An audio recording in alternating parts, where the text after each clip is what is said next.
Listen, Daddy. Quite shocking. Temperatures rise while blazing your skies. Got to do it woodenly. Turn us on. Through your speakers, you're feeling that vibe that's getting you high so crazy. Bitch, she doesn't have a damn thing in common with him. God knows he should have been mine. So now I'm on high alert, and I'm gonna be ready for it. I'm on high alert, yeah, I'm gonna be in the right place the next time. I'm on high alert, yeah, I'm never gonna blink an eye again. Because one bad move can throw a whole game off. So now I'm all about high alert. High alert, yeah. Ladies and gentlemen, brothers and sisters, welcome, welcome, welcome. It's the big guy with the big show, the Lord Nelson, that is, host of the powerful and unapologetic podcast, Live and Loud with the Lord, proudly brought to you by the CMS Network and 5 Royals ENT. Now, you already know we don't do anything small over here, and today's episode is a perfect example of that energy.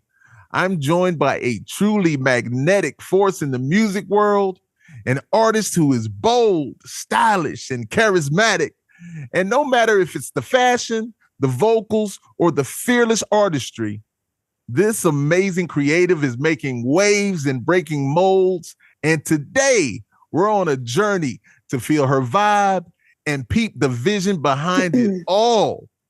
So turn it up, get comfortable, and get ready for an unforgettable ride, because you know when the Lord gets live and loud, you already know it's gonna be pure fire, baby. Yeah. And now, without further ado, we bring to you the incredible Gloss. Yeah. How you doing, young lady? Hey, what's up? What's going on? It's like I've seen you before. Shit. Deja vu. Awesome. So, young lady, first question is always is, where are you from? I was born and raised in Brooklyn, New York City. Brooklyn, Yeah. go Brooklyn. Hold on, listen. See, there's a reason for things, yo. Brooklyn for real. Brooklyn, love Brooklyn. Okay, Brooklyn. Brooklyn. So what's the best thing about being from Brooklyn, New York? Definitely the pizza. No, for real. No, but the pizza is definitely the best, you know. But the best thing about New York, I would say the diversity of people that we have here. A lot of people are just, you know, thrown in together from different countries and cultures. Right. And it makes you grow up fast, because, you know, you have to witness all of these things around you, outside of your own culture. And you learn fast, you grow from it. You know, you get a better understanding of people, their mentality. You know, it's really good. And also the diversity adds to, you know, whatever you're creating. So, you know, it's wonderful, you know, to have such a diverse population in the city. It really is great. Indeed. You know, New York, I will say one thing about New York, out of all the places that I've been, and I've been many places around this world touring and doing things, but New York has been the only city that was beyond my expectations. It was like, you know, you see it on TV, you know what it is, or you believe you know what it is, and then you get there and it's just like, wow, you know. So it's got to be an incredible place to be. And I do have family that lives up there, but it's got to be an incredible place to live and be and enjoy all those different things there. So you are a very, very blessed young lady, yo. Well, blessed? I don't know about that, because, I mean, you know, New York City close up, you know, it's one thing to see it in the movies and everything, you know, but, you know, when you get here, it's very dirty close up. The subways are filthy. Right. And, I mean, you know, so, and it's very loud. A lot of, you know, people I know complain that they hear traffic at night. They hear people shouting in the streets, glass breaking, all kinds of things. And it's very expensive. It's very, very competitive. and it feels like as of lately, New York City has been Manhattan really has been undergoing this mega construction phase. It's like wherever you go, there's construction, and you hear drilling and all that stuff. You see workers banging, tapping, and this goes on every day. You have to walk under scaffolding, and it can really interfere with if you're trying to concentrate on something. And I know a few people who have had to leave their apartments temporarily because it's just so noisy where they are. Wow. I've got I'm at a friend's place right now, but I've got scaffolding out the window here. I don't know if you can see this. Can you see all that scaffolding? I do see. Wow. Okay, what the hell is going on over there? What's going on? It's like the whole city is like. Let's see if you can you see all that? I do see all of that. That's wild, indeed. Yo, it's up New York. All right. Well, I guess the look is different from living it. You know, we see the look of it, and you're living it actually. So, but now, thank you for letting it be known and shown what's going on. And you know, when I was growing up in Brooklyn, I used to see Manhattan out my window, like far away in the distance, and it looks like this like little gray islands with like gray buildings. It's so weird. And now, like I'm living here. So, hey, listen. You're living and doing what you do, young lady. So the name Gloss, it's a very unique name. So is there a history or a meaning behind it? Why do I feel like I've been asked this before? I don't know. Yeah, I told a friend a long time ago. She was actually a client of mine.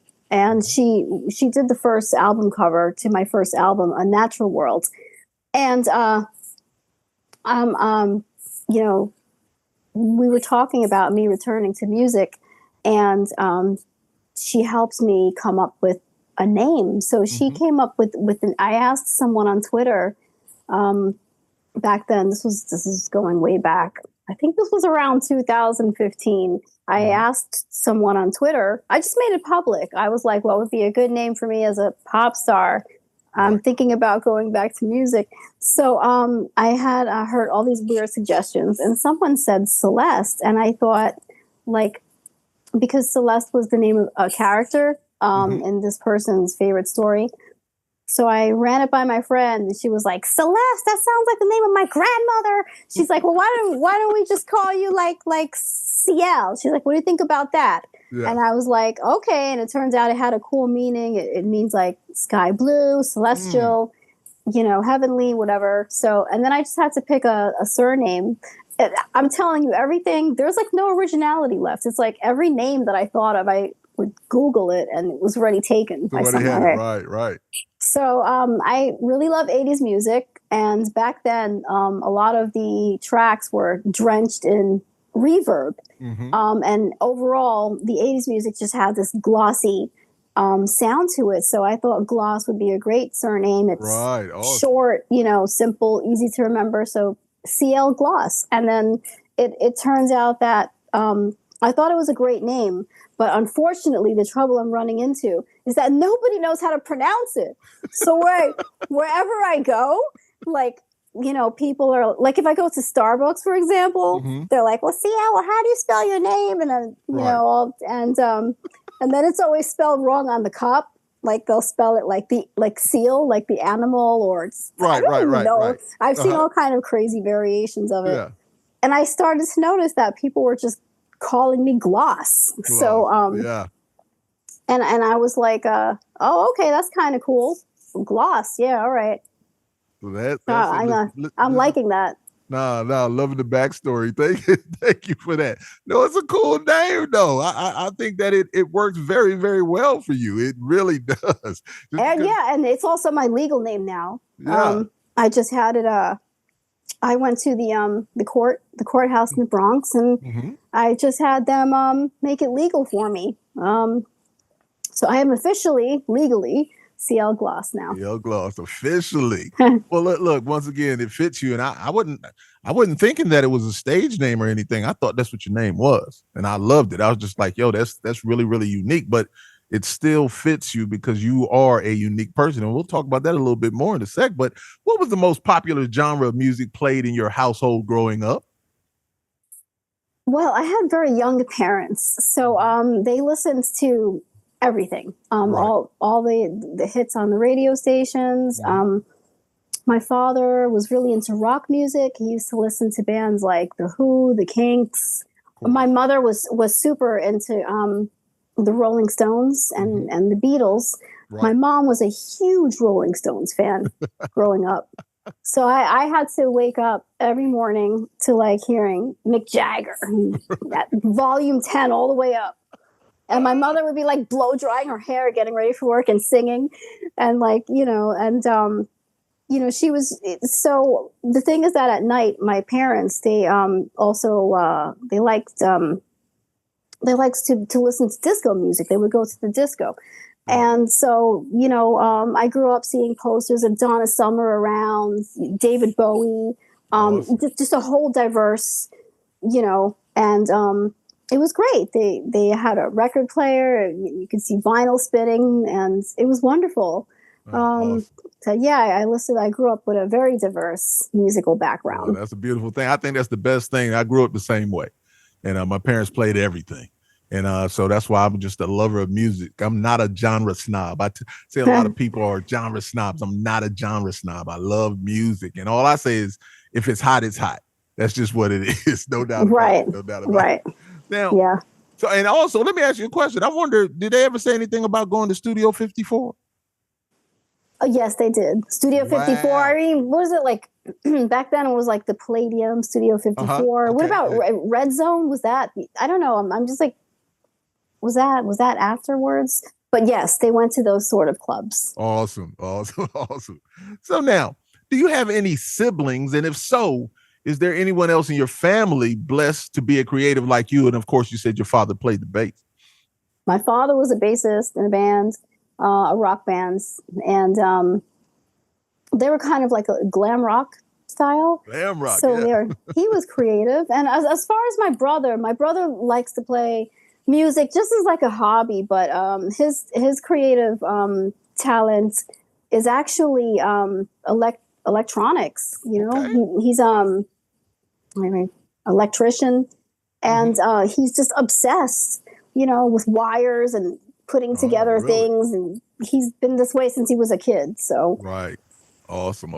He even caused the blackout once in our house. He like stuck a fork and put it into the outlet, and like the lights just totally went out. And then there was one time there was a science fair in school, and I didn't know what the hell to show. So he had put together like a Christmas bulb and a battery and a wire. And he said, "Don't tell the teacher that I did it." He said, "Tell the teacher you made it." So the teacher knew what was going on. So I went up in front of everyone, and the teacher was like, he put me on the spot. He's like, "Now, can you explain how you made that?" And I was like, well, I couldn't really speak. So he was like, "See, because I know your brother, and I know that your brother put that together." But yeah, so that's what my brother does. He loves electronics. He's been doing it, that's his field of creativity. Awesome. And my mother is a painter. She's been doing oil paintings all her life. Oh yeah, so your family's full of creatives, indeed. Yeah. Listen, you say that about your brother doing that. Listen, for all my children, I did the majority of their projects, and they got A+ on them when I did it. So right. I understand. I understand. So if I was to ask a family member or friend what you were like as a child, a younger child, what would they say? They would say that when I was younger, I had a very troubled childhood because my parents were fighting a lot and they divorced. Okay. So as a result, I was pretty angry and a little bit lost. So, I just used to go to school and I would cut, I would leave, and I would leave school for the, you know what I mean by cut out, right? Cut from school. I mean, I know people speak differently today, but did she just ask me, do I know what I used class? to Now I would never cut bus. class because I was such a great student. And so, Oh, okay. okay, that might be all cap, as the kids say. Yeah. Right. Okay. So I used to cut class Right. and hang out in the street. Mhm. And I used to buy cigarettes and smoke, I jumped the subway turnstile, Mhm. not pay my fare, Right. Light up a cigarette on the train, whatever. And then I always got busted by the cops, and it was always the same pattern. It was always the same pattern. Whatever I would do, if I jumped the turnstile and didn't pay fare, or if I lit up a cigarette on the train, I would see a cop creeping out of a shadow, like creeping out of the corner, and he would start walking slowly. I don't know what it is. They start walking slowly towards you. It's like almost like cautious, like Right, indeed. like little tiny me's gonna bust out with a gun or something. But Right. now, okay, so here And you, they would give. I collected all these like JD cards just for breaking the tiny little laws like that. JD cards, like juvenile delinquent cards. And I'd had so many of them that I had to have a probation officer that I had to check in with. And I was very young. I was only like 13, around that age. And when I around the age of 18, that cleared from my record, because there's like a law here that clears. Gotcha. So, but she's a bad girl. listen to Donna Summer. What Donna Summer said, bad girl. oh boy, right? But now, There so you okay, go. so I'm gonna go into something though. So at that time, did you have a certain? Now it's New York, mind you, I know. So were you dressed a certain way? What was your look like? Back then I didn't really have a look. I just wore whatever I liked. Back then it was the 80s, so clothing was kind of colorful. Bright colors, right. A little bit silly with tiger patterns on them. Okay. Very, very bright. Like it goes to Hollywood type stuff, yeah. Very bright fluorescent colors, and a little bit strange. Women were wearing bows in their hair and like lacy frilly skirts and spandex, and yeah, exactly. And like all those, what is it? They had like 50 rubber wristbands on. Yes. That's my time, so I get it. I understand. That's the time I grew up, my teenage years. So I really understand it. I just want to get that visual of what you are, because I see how you are now. I see the coolness that you have. So I just, I just wanted to ask that. What was she like back then? So now, when did music first call you to it, and what is it about music that excites you? Well, what is it about music that excites me? I'm not sure. I think that's just human nature. I think music excites everyone. What did it for me though was I grew up during a time when music was great. I grew up in the 80s. So music, every song on the radio was a hit at the time. Right. And, it's not like that today. And, everything was exciting. It was simple, but, it was very exciting. And there were music videos to match these songs. Fun, yeah. And I just used to like watch these music videos all the time and listen to the hits on the radio. I used to go out and buy the records, the 45s. Yes. The cassettes, and when the little cotton bits fall out, I would just take some tape and stick the cotton bit back, and then all the tape would come out, and it was a nightmare. You remember how it was, right? Oh, I definitely know. I'm listening to you, and I'm wondering what you really know about that. That's what I'm saying. I know, right? Because it's like I'm not aging, right? Well, no, listen. I'm telling you, I don't. Well, I have something to say. Aging is for humans. Listen, have I known you before? Because I'm trying to tell you. I always tell people I'm not from this planet. Well, that is awesome. That's awesome. I just look at you as you just a baby. You just handling your business, but it's an amazing thing. So, when did the Gloss Artist Rocket officially blast off? When it was about music for you? Okay, so I've answered this question before in previous interviews, so it always feels like a therapy session. Gotcha. Okay, so Let's talk about it. Let's talk about it. So back then, I really messed up. When I was younger, when I was in my 20s, I got signed to this independent label. Mm-hmm. I didn't like, to make a long story short, I didn't like how I was sounding on the recording. I didn't like my voice. I didn't like how my guitars were coming out. Right. It confused me because I thought, well, a record company should make me sound great, not, So I ran away because I didn't know. I met up with a guy at the same time, incidentally, and he lives in another country, so it was very easy for me to just go to another country with him and hang out and forget all about my troubles, right, in America.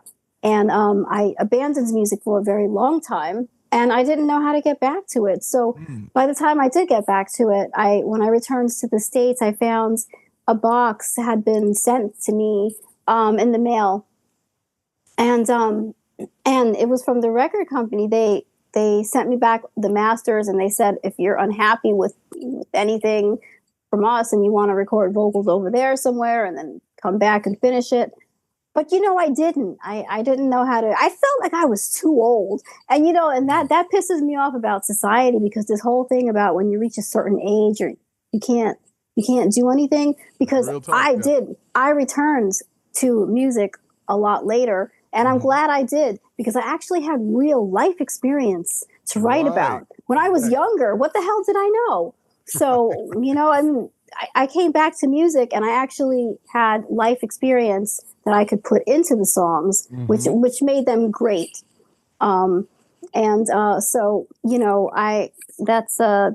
when I as far as coming back to it, I came back to it because personally it was my challenge in life. It was my passion, and I didn't do what I should have done at the time. I should have practiced more. I should have committed, and I should have believed in myself. I should have trusted at the time. If I did sound unhappy, if I wasn't happy with the way I sounded, I should have trusted that it was the early days for me, and that I would eventually sound better with time and grow and learn like everyone else at the beginning of their journey. But I was too young to know that, and I didn't have anyone to tell me that. So that's a huge regret for me. But I'm back now, and I'm doing music, and now I don't even care about age, because scientists don't really know anything about age. Your chronological age is not going to necessarily line up with your biological age. And I think that what happens is, I think that mentally and spiritually, we all grow to reach like the same age, and we stay up there, but our bodies just age, Your body just age, right? Yeah, but I kind of feel like, for me, every decade the party still goes on. Right. So, and I'm like, I thought life would be over, at this age. I mean, then I find myself saying that about, all the other ages, until I figured out that it doesn't matter what your age is. What happens is we just still continue to live and do the things that we want to do. And until eventually, because life is full of problems. If it's not one thing, it's another. You've dealt with one problem. When you fix one problem, another one comes hurling at you from another direction. It's like a video game. You got to combat them all. But what happens is, one day you're going to have to deal with fucking death. So I don't care at this point. I'll just live my life, do what I want. And I'm always going to have problems come flying in my direction, but I don't care, because one day I'm going to have to deal with death. So I'm just going to live my life as I want it until I die. What can I say? I'm going to go back for something. I want to just say something to you for a moment. Okay. I listen to you, and I'm a very, very positive person. I have negative thoughts, of course, but I'm a very positive person. So you were talking about your youth starting in the music business and having that label deal and then leaving. See, to me, I live my life with no regrets. I've made wrong choices, decisions, consequences, but you can't go back and change those things. So to me, and I hope you don't mind, I pray you don't mind me saying this. To me, when you went to another country and did your thing, that was once again part of your journey. It was they were life lessons. It was just building you up to come to this point right here. It was just another chapter in your story. So when you say it, I want to say like, no, Gloss. It wasn't no regrets about that. You weren't supposed to do that at the time because you don't know what would have happened at that time. All you do know is you know what did happen. And so that's the life you live. That's the life you lead. And now you are prepared for whatever comes to you now. See, just all the things that you said after that. Now I'm ready. I'm going to live my life. I'm not worried about those other things. You have built a foundation of strength to be who you are. And now, bow, Gloss is here. And you're rolling, you're flying high, you're doing what you're doing. Come with me, you're handling your business. So I just want to say that to you. I just want to say it to you. And I said, I pray you don't mind that I say that to you. Oh, of course not. And I agree with you. Indeed. So your uniqueness is a definite asset. And to me, you are an amazing today's artist with the throwback vibe. So why have you time machined your style to fit a magical past era of music?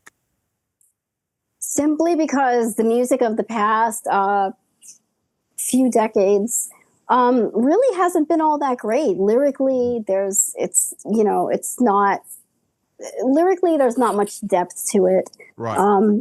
And musically, it's very simple. It's and now they've even got AI bots making music. 100%. So back in the old days, people would sit down with an instrument and learn how to play it manually. And, that's really important. And, it's a shame that's missing from these. I mean, these generations, they can definitely learn how to play. And a lot of them do. But the whole AI bot, replacing music, that's pretty sad. Yes, I incorporate the 80s into music in this day and age because it's beautiful, and I want to keep it alive because through my music, there are going to be people who are about 20, 30 years younger than me who are going to like my style and maybe do a little digging into my past. So I've done a few covers of 80s. I've covered Self-Control. I've covered... Amazingly, you covered that. Amazingly. I listened to that a few times. I love the way you did that. Go ahead. I'm sorry. I'm fanning out on you right now. Go ahead. I've covered Call Me. So what happens is, younger people who have never heard these songs will listen and they'll go and check it out and they'll find out it was a cover from another decade. Right. And hopefully that will prompt them, to explore more and become inspired. So I'm hoping to bridge that. And, and it's actually happening on Google. You will see under Self-Control, one of the comments from a person responded, "Oh, I looked into it and I found out it was a cover. Wow!" So you see that work. That person thought it was an original at first, 100%. And then found out it was a cover. Yes. Right, and that's exactly what I'm hoping. So, and I also believe in general that artists have been passing down music, back in like the 40s, back in the 40s. I'm not from the 40s, so see, back in the 40s, I was going to say I'm definitely not human if I'm from the 40s. So back in the 40s, it was very common for musicians to cover each other's songs. Right. They definitely did, yes. And this is still going on. Artists keep covering songs from other artists from the past, and we keep handing it down to the next generations. So that's what I'm doing. Awesome. I'm incorporating that sound into my music. So it does sound like very 80s inspired new wave post-punk, but it sounds like new wave that's done like now, like in 2000. Exactly. That's what I hear most definitely. And I always say that music is a time machine. It takes you back to some of the most beautiful times, some hard times also.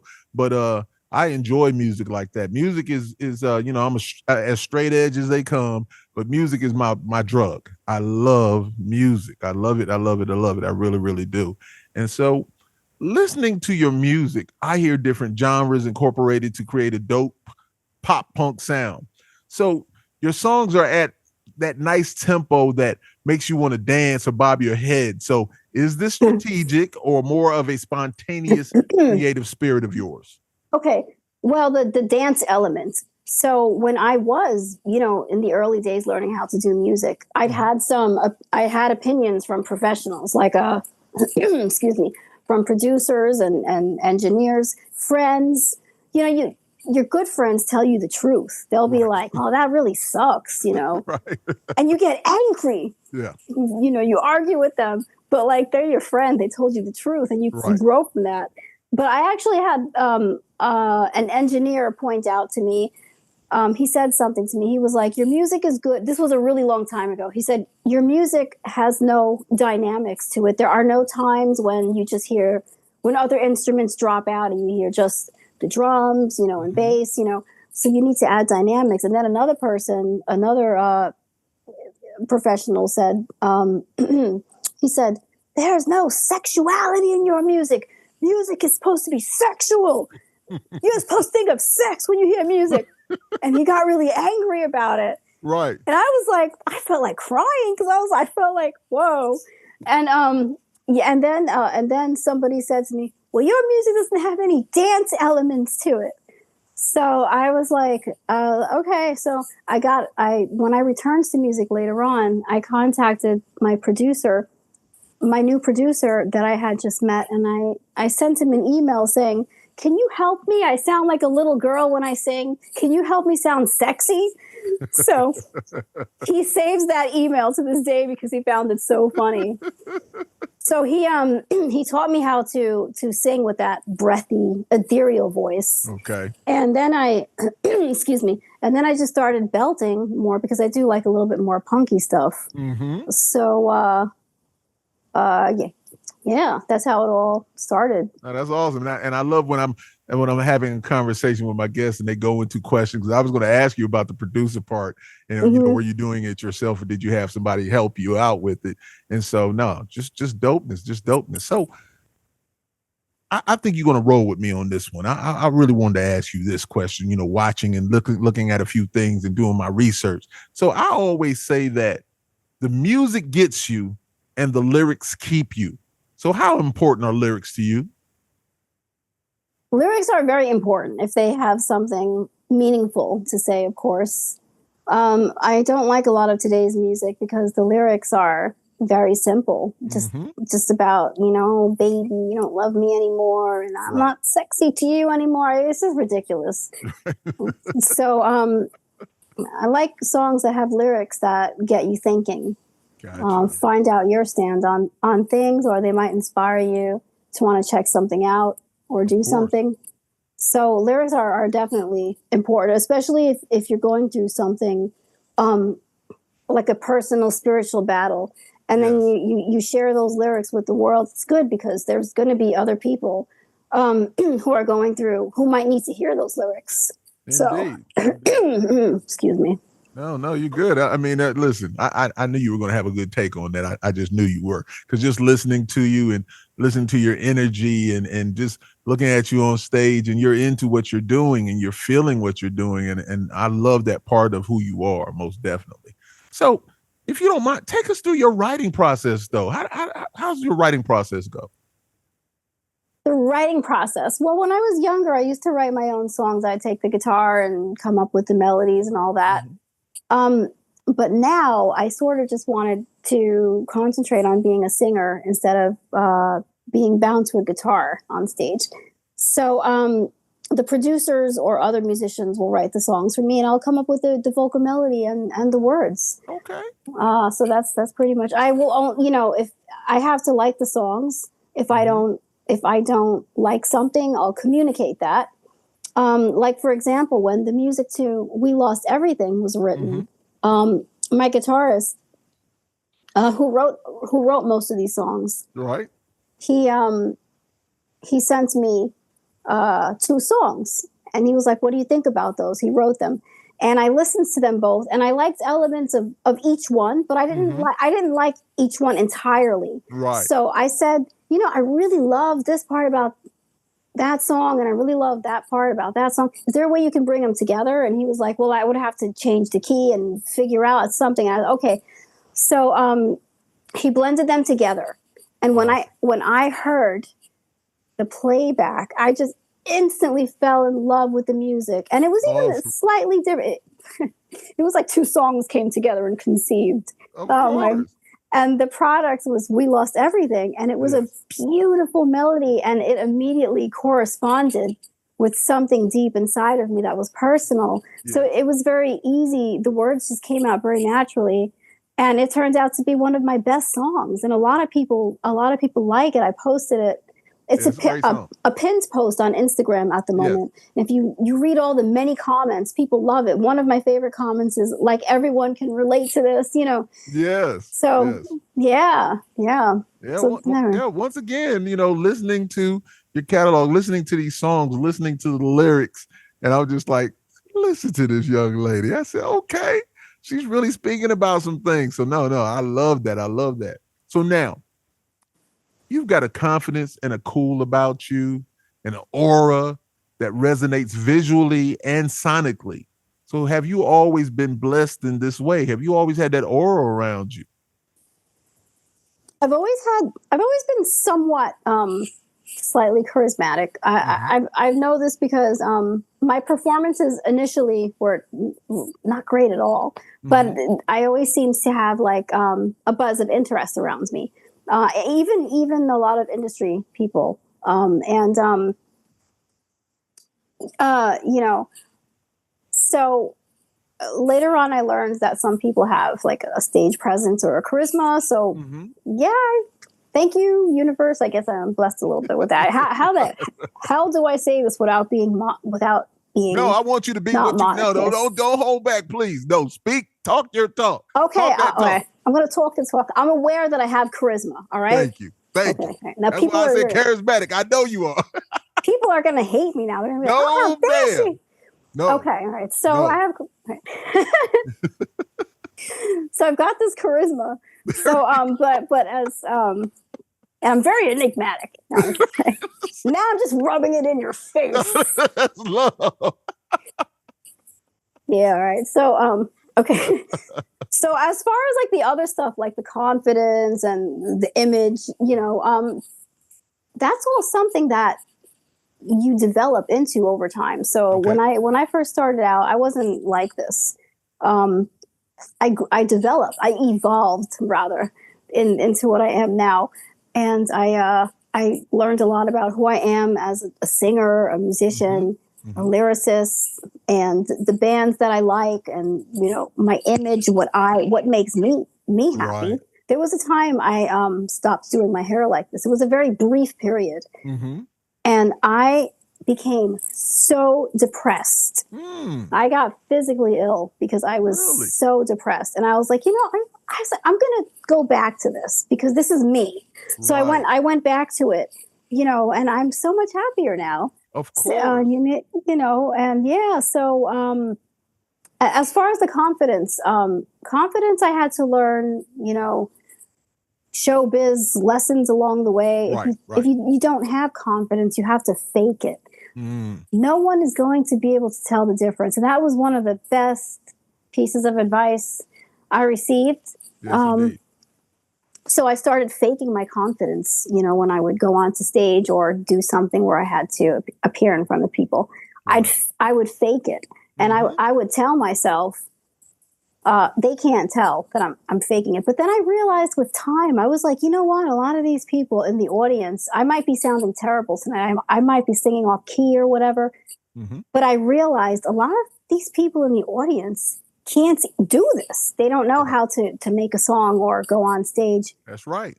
And they might even be admiring, you know, the other musicians who go on stage to do it. So then that gave me a lot of natural confidence because I was like, okay, I'm doing something that they can't do. And then I started to take it seriously. And I was like, well, that's my job. That's what I'm supposed to do. I'm supposed to write songs for people. Exactly. It has nothing to do with whether you become mega famous or it just, if you have that ability, you should do it because people appreciate it, and it may even help a lot of people on their journey. So that's what I do, and I evolved. Over time, all of that inside of me became clarified, and I evolved inside and on the outside into what I am now, Ciel Gloss. With a very defined sound and idea of what I stand for and what the music is about. Listen, awesomeness. It really is. And let me tell you something. When you said certain things, like you said, audience, like the way you said that, that's why I hear that. That's why I hear that accent. The audience, yeah. I was like, okay, that's awesome. You know what? That's not a Manhattan accent. That's actually a Brooklyn accent. And when I came to it, I've watched a lot of movies, and I watched a lot of New York movies, and the mob stuff and everything like that. I love mobs like that. I mean, movies like that. So just to hear you say certain things, and I'm just thinking about all the great movies from back then, The Bronx Tale, and everything. I love that. I love that movie. Oh man, it's one of the greatest movies ever. So anyway, I like the way you said that. Well, thank you. I mean, when I first came to Manhattan to live, my friends in Manhattan were like, "Oh, your accent," and I was like, "What? I have an accent?" I'm like, I just thought we all sounded the same in New York. Right. No, listen, there is a difference, and even like when we were in England, when I was with Stuck Mojo, we were touring, and there's different sects, somebody from Liverpool or from Manchester or whatever like that, and they really have different dialects. And I was just like, wow, because I was thinking they all sound the same. But no, they do have different dialects about themselves. So yes, you have that Brooklyn, go Brooklyn, Brooklyn accent. Okay, well, I'm all about Manhattan now. So go Manhattan. Let's see. So check out Manhattan out the window here. Ciel Gloss is all about Manhattan now. I got you. Huh?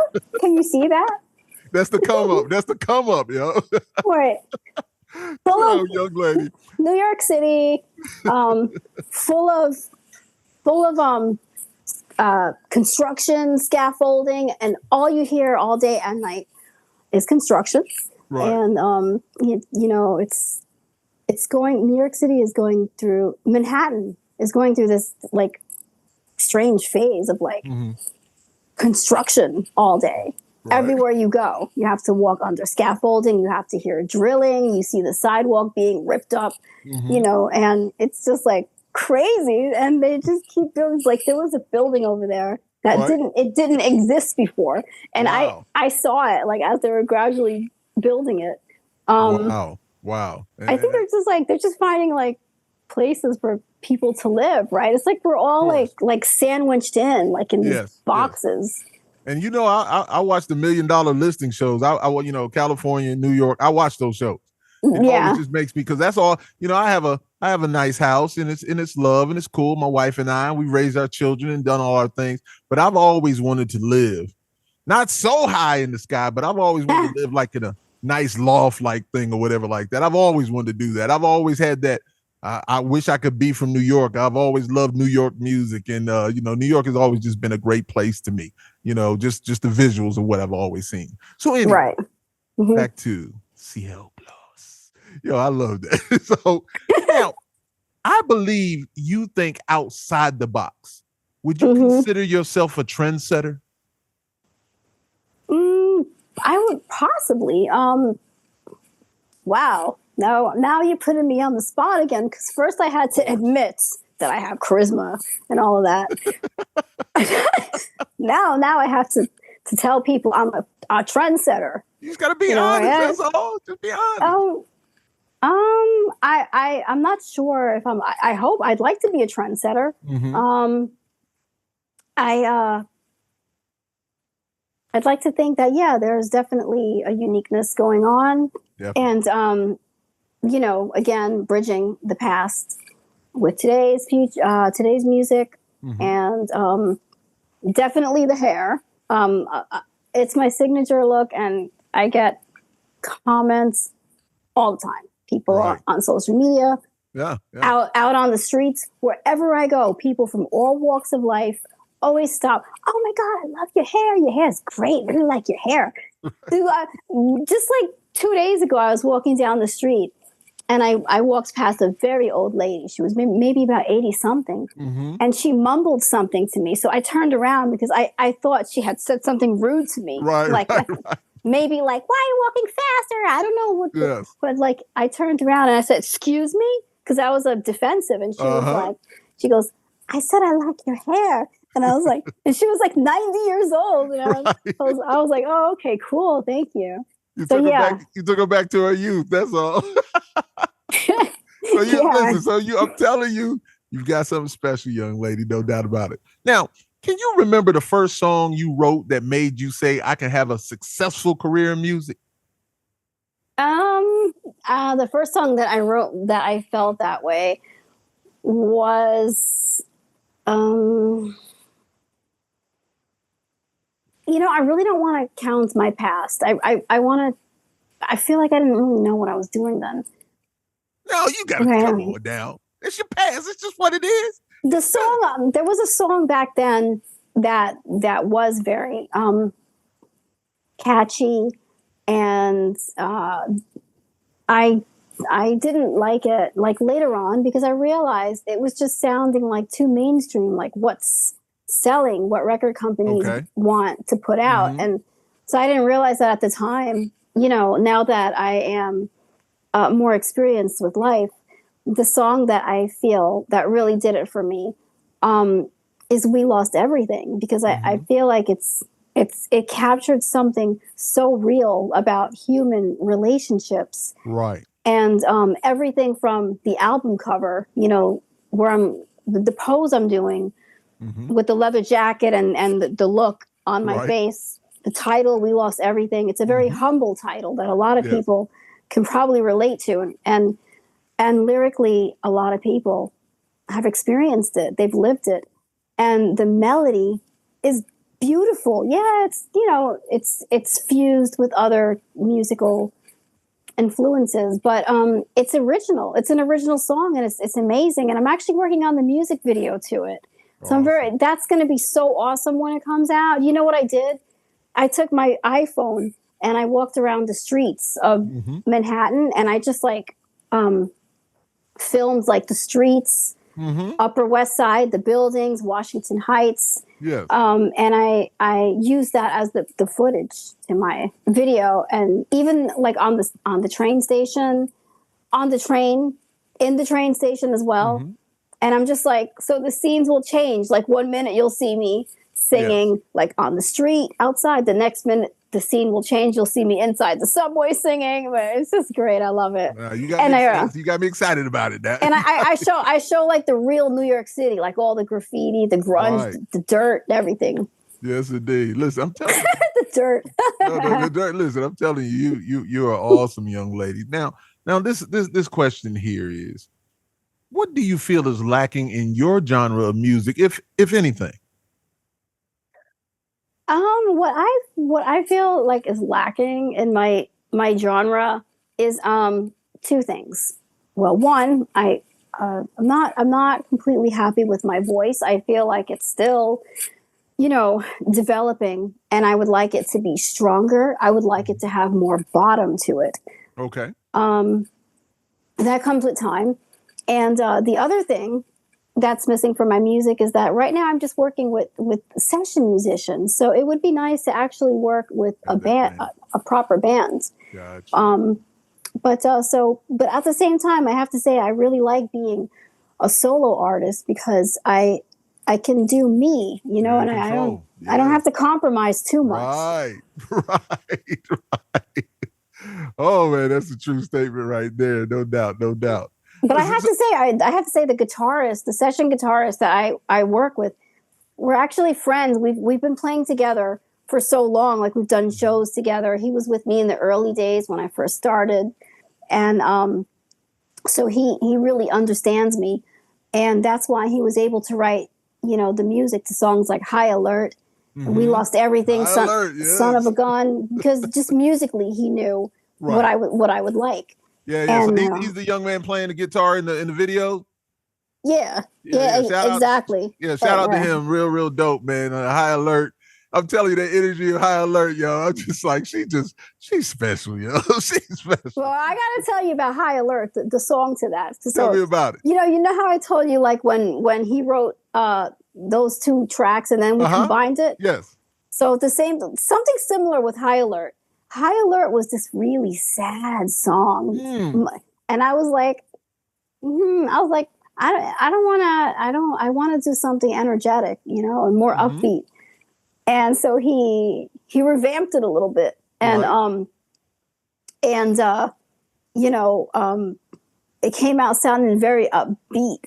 And we both love Rage Against the Machine. I'm telling you, like, so do I. I've seen them live and everything. I went by myself, jumping up and down, dancing, knew all the words to their songs. Yes. And I said, when I do music, I really like to incorporate bits of New York City into my music because I'm a New Yorker. We have a unique culture. And it's very misinterpreted. So I want to put the real New York into the songs. And a lot of people will film Brooklyn. They'll put Brooklyn up on the pedestal, but Manhattan is the real New York City. Manhattan with all the tall buildings and the city workers. Right. And it doesn't get as much publicity as it should. And especially other neighborhoods like the Upper West Side, for example, is a very beautiful neighborhood. So I have a lot of the Upper West Side in my We Lost Everything video. So with High Alert, I came up with it's a bit Rage Against the Machine influenced. So especially with the what's it called? The bombs, the sirens. Right. So I love that, and I was like, I love it. We looked for samples. I was like, we got to get like a police siren in there and like bombs. And then like I sang the last verse and was all like F words, like motherfucker, fuck this. So Vlad says, well, he said, all I hear is the word fuck. So, I like it and it sounds like Rage Against the Machine. So I'm like, yeah. High Alert is a dope song. It really is. And then later on, Vlad was like, High Alert sounds nothing like what it originally was supposed to sound like. It's so funny. Yeah, but that's once again, that just speaks to your creativeness and what you guys do together, man. You're a great team. I love it. Now, do you feel you have grown musically as well as mentally since Unnatural World in 2018 to your present release, Goodbye Holiday Lover? Oh, yes. Unnatural World was my first album where I returned to music after that very long gap. I did my best to what I could do. I sang things that I wanted to sing about. Yes, I have grown so much more since then because I gained a lot of recording studio experience. I gained experience of returning to playing shows again, and the experience of working with musicians again, and just being back in that environment. So I learned all of that from my first album, and I knew myself so much better as a musician, and so that's why this album came out so much better. Got you. So and that's how it is. That's how it should be with artists. Usually like your albums, they'll get better with time, or if not better. Because I know a lot of people are like, well, I like their first few albums, but I don't like the other stuff. But just, an artist, they grow though. So I'm talking about that part. Right. Yeah. I just asked that question because I wanted to know if you felt that way, because you see it, you're doing it. It's about you. So that's why I always ask that question. Now, let me ask this, though. If I wanted to have someone who's never listened to your music hear one song of yours that would enlighten them on the dopeness of your music, what song would that be? That's a hard one to say. I would just, the one that I would say We Lost Everything. We Lost Everything, okay. Because even though I might like High Alert a little bit better musically because of the energy, We Lost Everything showcases a little bit of everything that I can do. Right. Well, not everything, but it has It has like a little bit of punky going on, but it also has proper singing. Gotcha. And melody wise, it's a good vibe with my mentality. It's a good reflection of my mindset and mentality. Because believe it or not, I'm actually a kind of a more serious minded person, and so yeah, we lost everything would reflect that. But High Alert is also a great because High Alert is definitely me because it kind of brings out my masculine qualities, as an artist. Mm-hmm. It's like a painter having all different colors on their palette. So same thing with singers. They're going to be a little bit, there's going to be a color for feminine, there's going to be a little color for masculine. There's going to be a whole bunch of things. There's going to be like sexual element, dance element, intelligence, humor. There's going to be like a whole bunch of stuff on the palette. So High Alert, I'm more like a bit rapping a little bit. Mm-hmm. Oh no. I think it's more hip hop. It sounds a bit more hip hop. You got a lot of stuff in there, indeed. Yeah. But it sounds very New York, and that's what I love. It captured like all the craziness of like the mentality of certain New Yorkers. I think a lot of New Yorkers. You're a New Yorker. That's what you are. Yeah, I'm a New Yorker. So let me ask you this though. So what do you enjoy more, creating or performing? I would say I don't have as much live show experience as I do with recording albums in a studio. Mm-hmm. So, but I would say that from the few shows that I have done, nothing compares. That is the ultimate high. 100%. The ultimate bliss. 100%. And euphoria. Being able to be on a stage and, sing songs that you wrote, that came from your heart, things that you put together and cultivated. And the environment, lots of different colorful flashing lights. Mm-hmm. It's magical. It's spacey. It's, yes. And just music in general is a phenomenon of the human culture, of human beings, that we can make, that we have this ability to take sound and manipulate it and turn it into music. It's a phenomenon. So to be able to showcase music on stage, performing live, is the ultimate high. That, for me, that's the ultimate thrill. I co-sign that 100%. Yes, indeed. You just spoken the truth. Truth has been told 100%, no doubt about it. Now, what does success look like to you? Success looks like, to me, well, a long time ago, I thought success for a musician was they had to become signed and become famous. But it's not really, now that I'm older, success to me means you find out what really,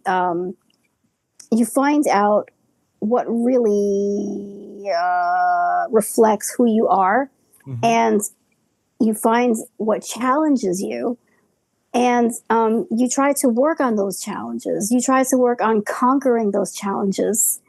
And for every time that you conquer a challenge, you move up to a new level of challenging yourself. And you learn more about yourself, and you grow. You continue to grow and evolve in areas, doing things that you love.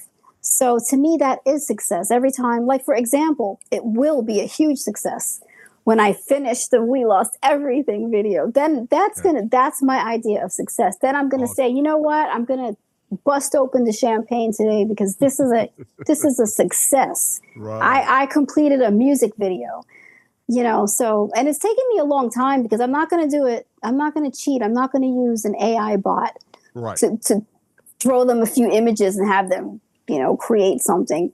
I'm a human. So I'm going to put my blood into it. I'm going to put my breath and my energy and my life into it. And that's something that an AI bot can't put into a music video. I'm going to walk around New York City and I'm going to use footage that I took. I'm not going to take footage from Shutterstock or iStock. I'm going to, and yet I'm a hypocrite because I do have an iStock. Listen, I'm listening to you. I was just like, why is she talking to me like that? Yo? I have an iStock account and I do use footage from them. But I understand what you're saying, though. I really, really do. You want something that's organic and feels good and it's you. Yeah, exactly. You want to do something manually. You want to do as much of it yourself as you can. No, I got you. So No. Great answer, young lady. She made me feel a little bad. Not really, but Plastic Catastrophe with Lord Nelson, ladies and gentlemen, always my plug. Me and Matt Acevedo. He's in Texas. I'm in South Carolina, so we kind of, we have to do what we do. But yes, indeed, I understand what you're saying clearly. Listen, you're super awesome. You really are. Now, this question right here is real, and you've been so honest already, so I know you're going to be honest with this one also. So, who are you beyond the music? Beyond the music. Okay, beyond the music, I am a person who wakes up very early. I love dawn. I love the start of a day. I love to be at the top of my energy level. I love to make coffee. I love animals. That's who I am. Well, right now I'm single, so I'm always wondering.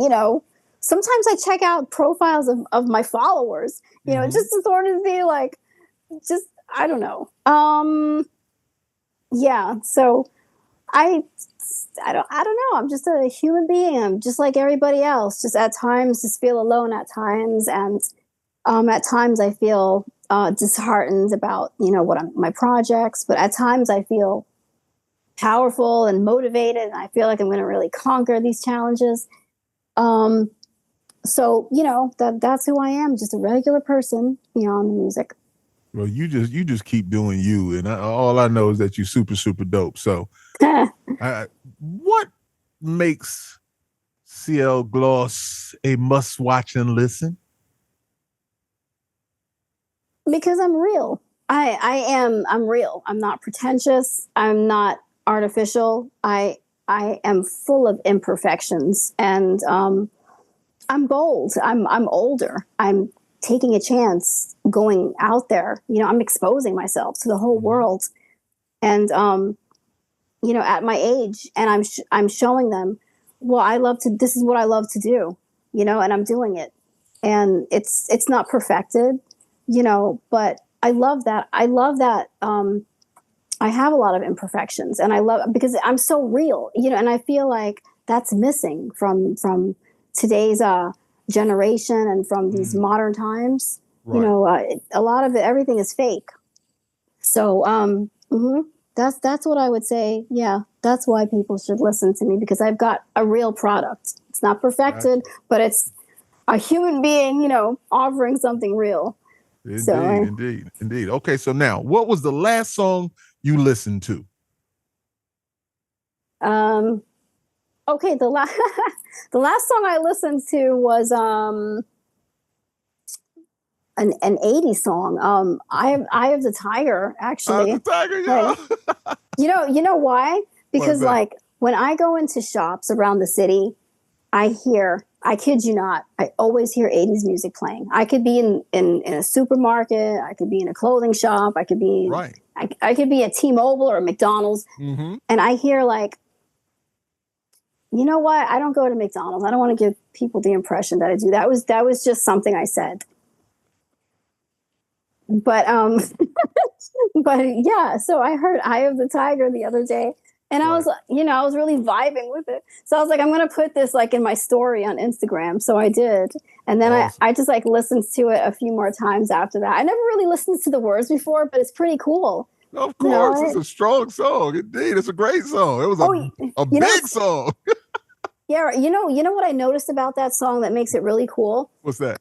There's first of all, musically it's very simple, yet it's got this dope melody, and it's got this really strong melody, but it's very simple, and it doesn't actually have a guitar solo or anything going on like that. There's no solo in it. It's just a straight up.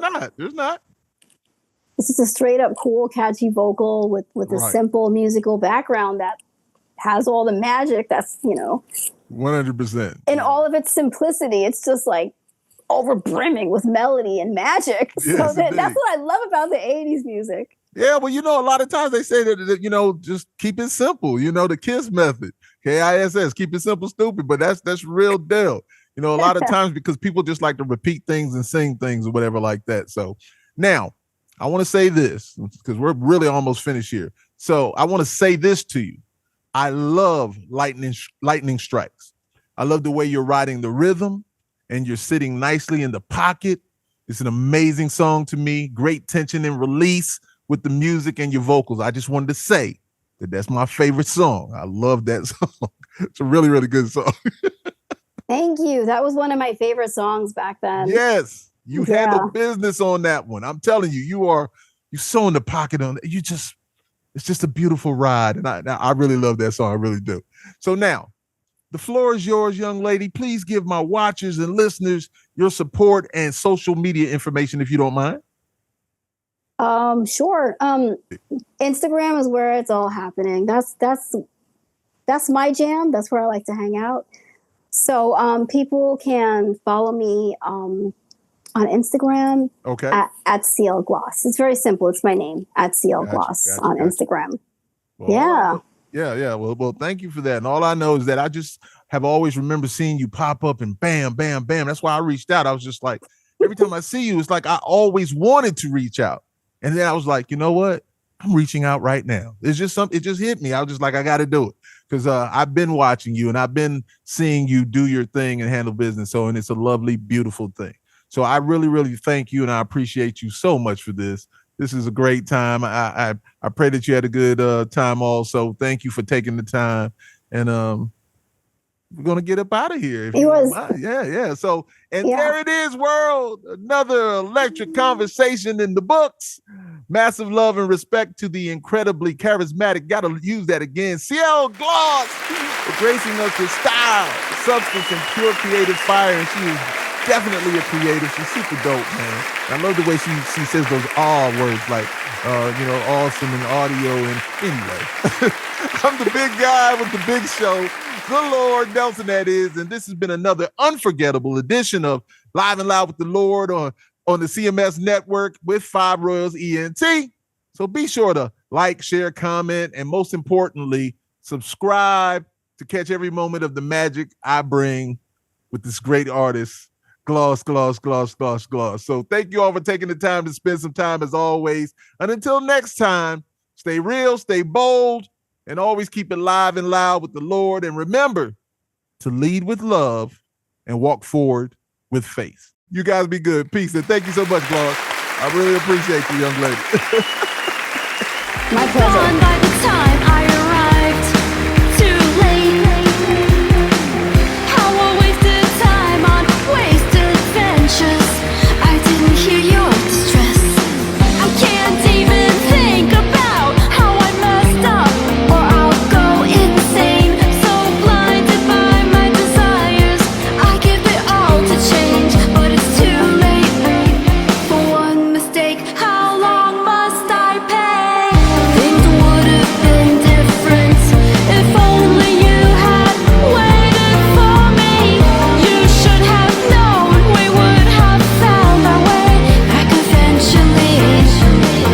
Things would have been different today if only you had held out for me. But you gave in to the pain, and now we lost everything. We lost everything. Turn it up. You're listening to Live and Loud with the Lord, Nelson, that is.